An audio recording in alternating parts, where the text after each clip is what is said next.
Hi Cancer, ito na po ang inyong reading. Kukuha tayo ng ilang guidance, advice, messages para sa inyo.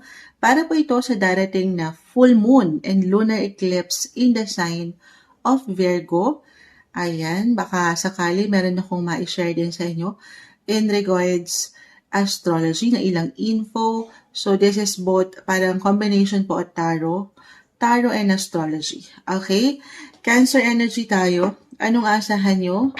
Itong full moon lunar eclipse will be happening this March 3, 2026. Ano nga asahan ng mga Cancer? Guidance, advice, message po para sa kanila. Cancer energy para sa mga Cancer na maaaring makapakinig nito. Guidance po. The Hermit. The Fool. Full moon lunar eclipse ngayong March 3. Ano nga asahan ng mga Cancer? Advice po. Guidance message para sa mga tao ito. 3 and 4 of Pentacles. Cancer. Guidance advice para sa mga taong ito. Anong kanilang aasahan? Mensaheng gabay po. Page. Nakita ko yun na. 10 of Cups. Pages. 8 of Wands. So una pa lang naisip ko na kung meron ba kayong travel na sobrang mag-a-apply po kasi itong darating na lunar eclipse in the sign of Virgo. It will highlight your third house of travel. Yes. More on ano to guys, short trips, kahit short distance travel. Pero regardless, si 8 of Wands umangat kung saan kayo gusto nyo mag-travel. Especially kung saan ay makakasama nyo po ang inyong pamilya. The 10 of Cups.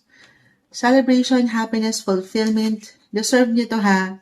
Especially itong mga nakalipas ba kayo medyo naging busy or merong ilang hindi kadalian na pinagdaanan na kailangan nyo naman. Maybe this is a sign for some of you na makapagpahinga ng makahinga. Sa ilang isipin, the Hermit, kapag bumabagsak to, madalas bumabagsak lately ha. Si The Hermit, parang napapansin ko lang naman sa inyong mga sign Cancer. Saan kayo magta-travel? Kahit short trips guys. Kasi si third house, again, mag-highlight ang mga third house nyo ngayong full moon na ito na parating. Third house, napakalawak. Transportation, travel, communication, technology, anything social media. Pero dito muna tayo. Sobrang nagbibigay din po ang travel. Page of Wands, 8 of Wands, the Fool, the 10 of Cups, kasama ang mga taong mahal mo, mahalaga sa'yo. Or tatanungin ng sarili ha, sino ba ang iyong pahinga? Kung saan ka higit na kahit paano makakapag-spend naman ng time kasama itong mga taong ito. Pero kasi baka ang paraan po as a Cancer, the Hermit, baka saan ito sa bundok ng tralala. Bundok ng tralala. The Hermit, ang ermitanyo na si Moonchild. Ayan. Kasi baka gusto mo nang mapag-isa, mapagnilay, mag-spend ng time kasama si Mother Earth. Ayan. Kumbaga, hihinga. Gusto ng something refreshing sa feeling na deserve nyo yan. Okay, angat yung pagiging adventurous, explorer. I see happiness, guys. Deserve nyo to ha. Ito yun. Limitless. Be unstoppable. Paangatin nyo yung pagiging young. Childlike, free-spirited na energy. Pero sabi ko nga po, iba-iba po tayo sa salitang pahinga. Tanungin ng sarili, saan ka higit na kahit paano makakapag-recharge ng iyong enerhiya, especially ditong mga nakalipas ay napagod ka or may ilang drama-rama na kinaharap ang isang Cancer. So kahit sa simpleng pagtutulog to guys or sa feeling nyo ay gusto nyo munang mapag-isa, mapagnilay, gawin yun. Pahintulutan ng sarili. Pero maganda sana kung magiging open kayo, ang ganda ay merong pagsasaluhan. May celebration ba, family? Actually, as a Cancer myself, oo. Merong celebration kasi magbe-birthday si mother. Tapos baka may short trips kami. O, diba? Sobrang, sarili ko na, parang, nag-resonate. Hindi. Go with the flow. Take inspired action. Stay happy. Pero kung hindi yun mag-apply guys, at andito ang focus pa rin sa inyong mga buhay, paggawa, trabaho, the 3 of Pentacles, parang walang oras. Pero sana may balance nyo to ha, kasi again, napakalawak po. Ni third house, itong full moon in Virgo, Nag-highlight ito sa inyong mga third house astrologically. Baka ito po, Three of Pentacles sa ilang connections, communication, sa ilang proyekto nyo, pagdating sa inyong mga teammates, workmates, dyan pumapasok yung pagko-collab nyo na usong-uso ng salita ngayon. Baka mayroong mga ganapan dyan sa social media.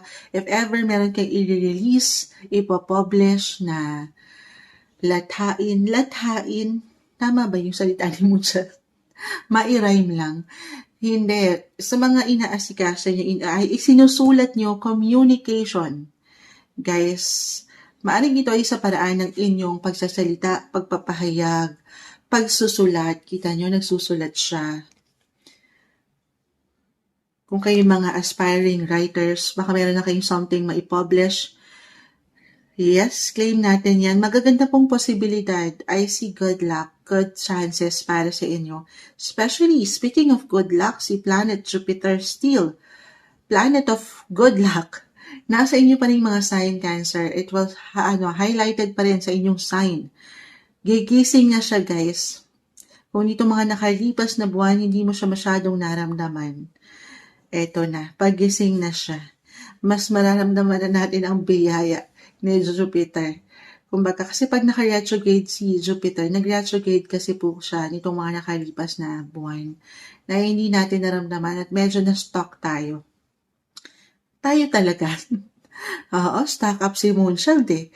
Yes, as a Cancer myself. Pero, eto na, mas maari maging productive, busy yung blessing.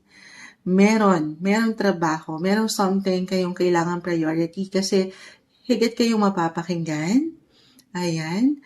Again, communication guys, mag-highlight, napaka-powerful po ng mga eclipses, lunar eclipse. Meron kayong, best time to present something Cancer sa trabaho, proyekto, or kung meron kayong i-release. Sabi ko nga, it could be something creative, yung mga creative side nyo, creative project, creative work nyo, or why not technology? Ang lawak ni technology, guys. Meron ba kayong something i-release, ipo-promote na mga bagong, kumbaga innovative, modern, dyan pumapasok yung mga high-tech na cellphones? Yes, dyan po yan, napakalawak. Maybe kailangan kong mabanggit yan para sa ilan. Okay, anything connected technology, travel, transportation, napakagandang pagkakataon. Or may something liwanag po dyan, informasyon, balita, good news ang parating. Matatapos na itong mga pagka-stock up natin. I-claim natin yan ha. Mas magiging maganda po yung daloy. Start na to ngayong March. Until si Jupiter will stay in your sign Cancer around June to July.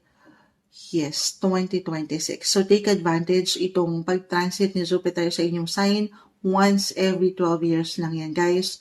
So focus, eyes on the prize. Nang at the same time ha, huwag nyo rin kakalimutan muna yung kayo din. Sabi ko nga, etong third house na ito, sobrang magbibigay din po ang inyong travel sector. Short trips, home, family, kung saan kayo makakahinga naman para makapagpahinga. 3 and 4 of Pentacles. Yung security, stability, yung comfort na deserve nyo, eto na tayo. Okay? Mapapasa inyo. I-claim natin yan. Lalo pa kung medyo talagang nitong mga nakalipas ay hindi naging magandang yung flow ng buhay. Or kung meron talagang travel, international man yan, or dito lang sa ating lugar, kung nasan kayo, short trips, short distance travel, anything abroad, connected sa abroad, or itong trabaho nyo ay konektado sa abroad, sabi ko nga, higit kayong mapupuna, mapapakinggan. May mga taong nandyan para supportahan kayo. Ang kailangan lang, boses, Cancer. Cancer, itong again, lunar eclipse na ito, it will highlighted your third house. Alam ko pa ulit-ulit, Moonchild. Sobrang nagbibigay din kasi sa ilang bumagsak sa inyong baraha. Gamitin ng boses. Actually, dyan din, para sa ilang nag-affiliate dito, live na live tayo kay Black Up. Kung kayo mga aspiring, or nandito na talaga sa kumbaga buy and sell din kasi si third house, guys. Huwag niyong pagdududahan ng inyong mga kakayanan. Best time na i-showcase niyo yung inyong mga ability. Kasi mabibilan kayo. Ang hirap niyong hindi mapuna. Okay? makapag-affiliate na nga ulit. Cherries, okay, magbenta na tayo. Ganun. Okay, connected yan sa writing, sa teaching, yung boses, ayan. Claim natin yan ha. At deserve nyo to. Be limitless guys, be unstoppable. Kung nawawalan ng hope, na minsan gusto nyo lang mapag-isa, okay lang yan. Damahin natin ang kailangan damahin. At meron pong liwanag, samahan ng patuloy na dasal ang inyong buhay paglalakbay. Merong kaalwanan, may liwanag na parating para sa higit niyong ikatatagumpay. Cancer, ito po yung umaangat na guidance advice, messages para sa inyo ngayong darating na full moon and lunar eclipse ngayong March 3, 2026, Cancer.